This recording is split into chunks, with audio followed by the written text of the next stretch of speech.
pace trips up its own heels. Michel de Montaigne. Welcome to this week's episode of Warfare, Advancement, and Revisionism. My name is Preston Floyd, and as always, I'm your host. I'd like to thank you all for joining me this week. I appreciate the support. If you're a newcomer, welcome. Please listen to and enjoy this episode, and if you feel so inclined, please peruse our backlog of episodes. I know I've had a couple of people reach out in the comments from some fairly old episodes recently, and I do appreciate you all for doing that. But yeah, please listen and enjoy, and go back and listen to older episodes if you'd like. And to my returning listeners, as always, thank you guys so much. I appreciate your support, as always. There is a lot going on in the world right now, but some of the bigger things in the whole archaeological historical community, there have been some big papers published this week and this weekend, and not just papers, but discoveries announced and all that kind of stuff, some of which is kind of related to what we've been discussing the last few weeks. They have determined that the Dragon Man, the famous fossil found in China, was actually of a Denisovan. They've been able to confirm that with DNA evidence. So that's something very big, which I think some people have suspected that for a while, but it's nice to have confirmation. They also discovered the tomb of Egyptian pharaoh Thutmose II. I'm very much looking forward to finding out what they found there, if they found anything particularly earth-shattering. His is one of the more well-documented documented reigns, but maybe we'll find some new facts or some more information to shed some light on some maybe obscure aspects of his life and personality and all that kind of stuff. But for this week, don't really have too much feedback, so we're going to go ahead and dive into the topic for this week, which is the study of Southeast Asia, maritime Southeast Asia, I should say, between the years of 6 and 4000 BC, BCE, whichever you prefer. Now, I will just go ahead and point out that some of this will also cover the Malay Peninsula, which is technically part of mainland Southeast Asia.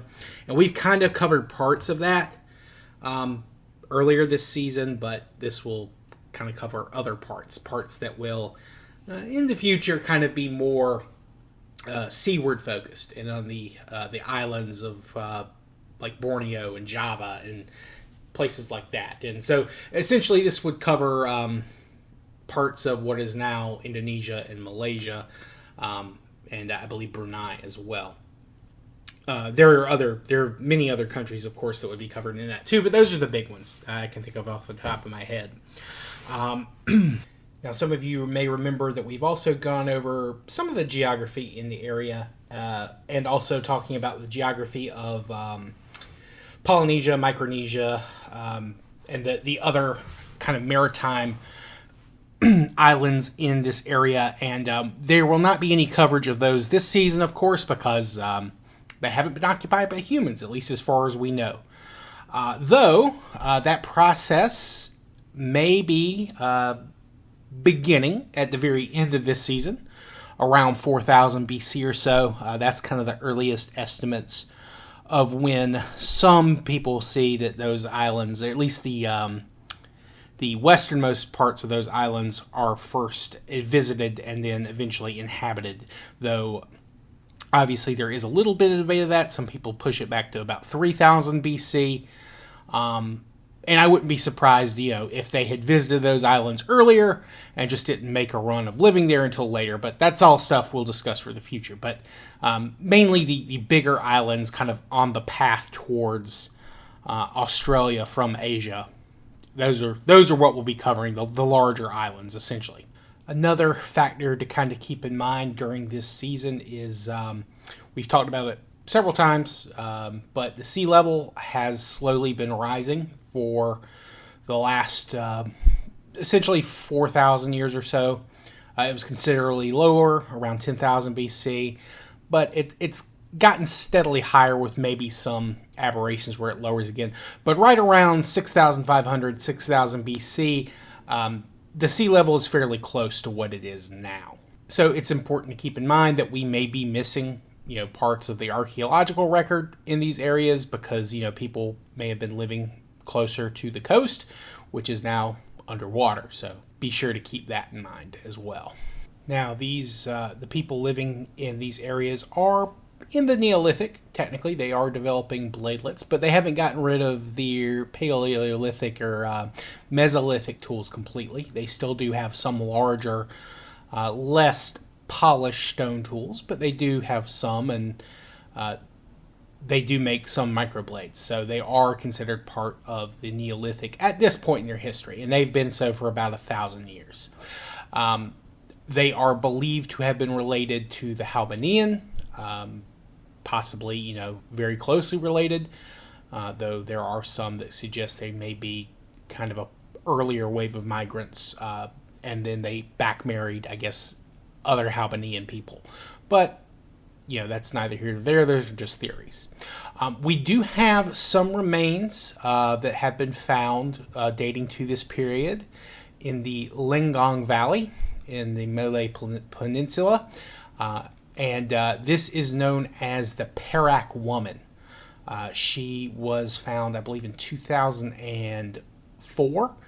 And she was buried right around 6,000 BC in this cave. And she's named similarly to a individual known as the Perak Man. He died about 9,000 years ago. He died about 9,000 BC, which is like 11,000 years ago. He was buried not too far from her in a separate cave. The burial is kind of similar in terms of, how it was arranged, but so there's some level of continuity in terms of burial practices, at least in the area. So nothing revolutionary has happened between 9 and 6,000 BC just yet in the area. And there are still people who are related to these individuals, living in the area, though they are a minority. These are the Semai people, as well as the Timiar people. And there's a few different groups. The Semai, there's about 50,000 of them left, and the Timiar have about, their population's debated because some of them have urbanized and moved into into cities, but they are anywhere between 40 to 120,000 individuals. The ones that have not urbanized still live in fairly small, semi-sedentary communities, even to this day, with anywhere between 20 to 200 individuals living in villages. They have homes where the nuclear family lives. In some cases, they'll have like one or two maybe extended relatives living with them, but for the most part, it is a father and mother and their children, and maybe an older generation of parent or grandparent from either matrilineal or patrilineal side. They don't make as much of a distinction when it comes to that sort of thing. They are animists, though they have had plenty of contact with Hinduism, Islam, Christianity. So some of those beliefs have seeped in, and there are some concepts that do show up in the modern Semai faith. But most part, they're... Sorry for the cut there. I was pausing for the sirens to go by.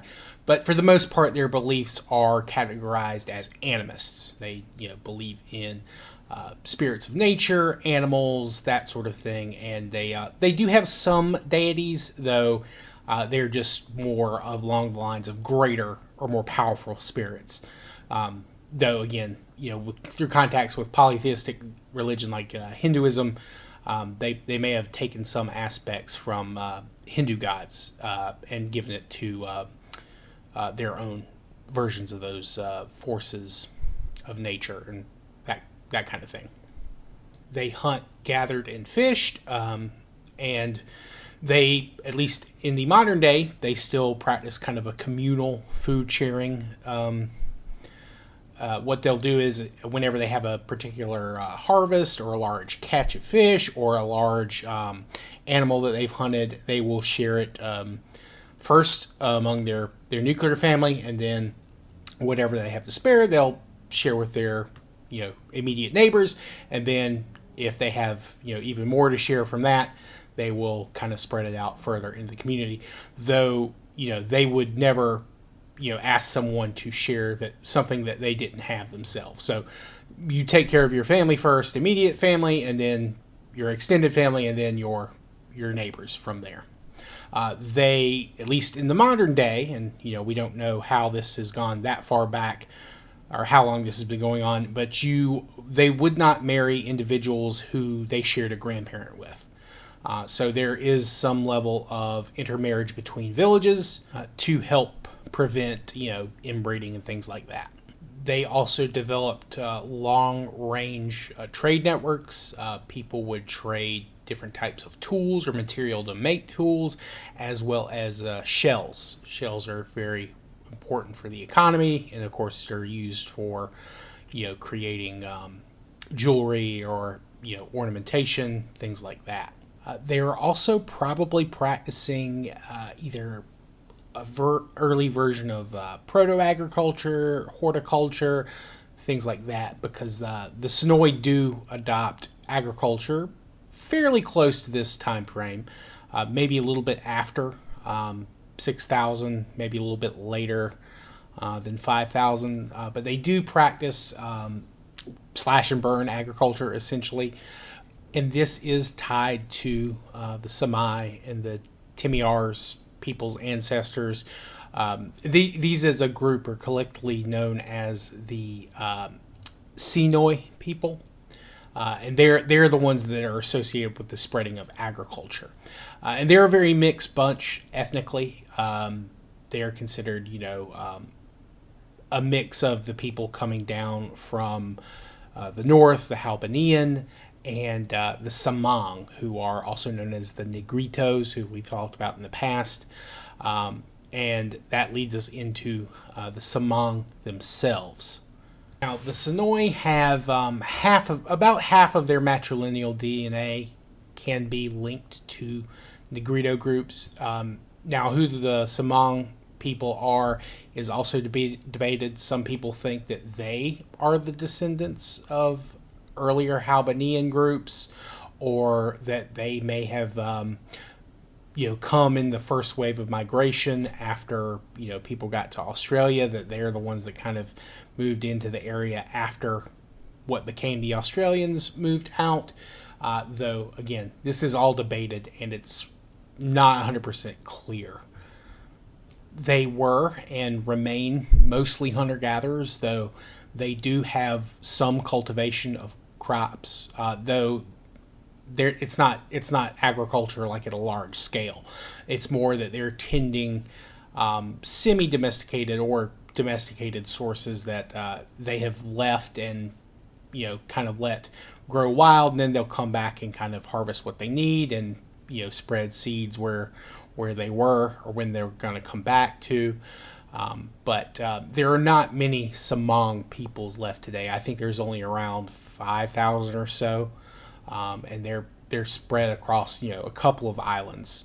And there's been a very large push, for these people to be integrated, in some cases into the European governments have tried to do it, but then also as well as places in Malaysia. The Malaysian government's tried to convert them to Islam and kind of integrate them into society too. And the people who are occupying or living in what is now Indonesia, the larger islands, Java, Sumatra, the Sunda Islands, those are being lived in by, the people living in those islands are probably more closely related to the Semang than the Senoi, at least at this early stage. And they're doing fairly well on those islands. Their population is probably higher there than it is in the Malay Peninsula, because they're not having to deal with the Senoi peoples. They also have a just as a wide variety of plants and animals to kind of feed from. They also, of course, have access to the open ocean, which some of those places, the Malay Peninsula, where we've talked about, are in kind of very mountainous terrain or river valleys, which there are definitely mountains on some of those islands, but sometimes it's easier to get to the coast from them on the islands than it is in the Malay Peninsula. And there is evidence that they are also beginning to practice kind of proto-agriculture or even full-blown agriculture. But sadly, there hasn't been too much research done, archaeologically speaking, on these very early dates just yet. It's something that the Indonesian government is working at, I believe, though they have other issues that have kind of slowed this process. And not to mention that, there are still many less centralized groups that they have to take account of and respect. There are numerous kind of independence movements or, separatist movements or just more autonomous movements spread all across those islands. So they have to be very careful about the kind of work that can be done for, a number of reasons. And, those people don't necessarily look kindly on the central government, digging up their ancestors, for, fairly, understandable reasons, I think. So unfortunately, there's not a whole lot we can go for these earliest dates just yet. But one of the things that is going to be coming up very much next season when we get back here is the arrival of more Austronesian peoples into the area as they begin to spread out along the coasts, and sea travel connects further places than just mainland Southeast Asia. But that is something that we're going to have to dive into. Unfortunately, this is going to be a little bit of a shorter episode this week, as will next week's. We're kind of in some areas where there's a little bit less to kind of go over and talk about. But I did want to mention, again, the Semai and the Timiar people, just because, they are considered by most to, still carry some of these traditions into the modern day, even though, these are probably not exactly the same traditions, and they've been influenced by other groups, moving in. So I just wanted to bring that up and talk about it a little bit. Again, sorry it's a shorter episode. Next week will still be about the same. We'll finish up probably kind of North Asia. And then I think we'll do Australia after that. And then we'll continue back across kind of to northern Central Asia, very far eastern end of Europe, the Ural Mountains, those areas. And then we'll move into Europe proper, go through all those places, talk about kind of the western Anatolia peninsula, and then, we'll continue to go from there into the rest of Europe. And then we'll head towards the Americas, which is, hopefully we can finish this season up by the end of the year. I think we can, though, we'll have a little bit more to work with in some of those other places than we do this week. It's a really interesting part of the world, and I'd like to know more about this very earliest date. But unfortunately, finding sources in English is extremely hard. I found several papers in French that I tried to translate as best I could, but I wasn't able to get much other than some very broken translations from like AI and Google Translate and stuff. So very unfortunate. I did see that article about this isn't real history, at least to my opinion. The Gunung Padang temple / pyramid. If you Google that, it's G-U-N-G, it's G-U-N-U-N-G, and that's Padang, P-A-D-A-N-G, That was featured on Graham Hancock's show, which, while entertaining, I don't put too much scientific evidence into that. And the publishers of the article, claiming it dates back to about I think 12,000 BC, have retracted that article, though the authors did protest. But if you Google anything about Indonesia prior to 4,000 BC, that article is going to pop up, and it's very annoying when you're trying to find like more vetted academic sources. So, very frustrating actually, but it's a very interesting read, if nothing else. So if you guys have any questions, comments, constructive criticism, please let me know. You can reach me at waradrevpod@gmail.com. You can contact me via direct message on X/Twitter, or you can comment on the YouTube videos. I will respond eventually when I get the chance. I try to respond to all my comments there, and of course to all my emails and stuff on Twitter. But I appreciate everyone's support. We're over 300 subscribers on YouTube now. We had a very busy week. I do live stream on YouTube and on Twitch. I've been monetized on Twitch, so hopefully I'll earn a little bit of cash to put back in the show. I'm looking forward to that, if it happens. But regardless, I'll keep going.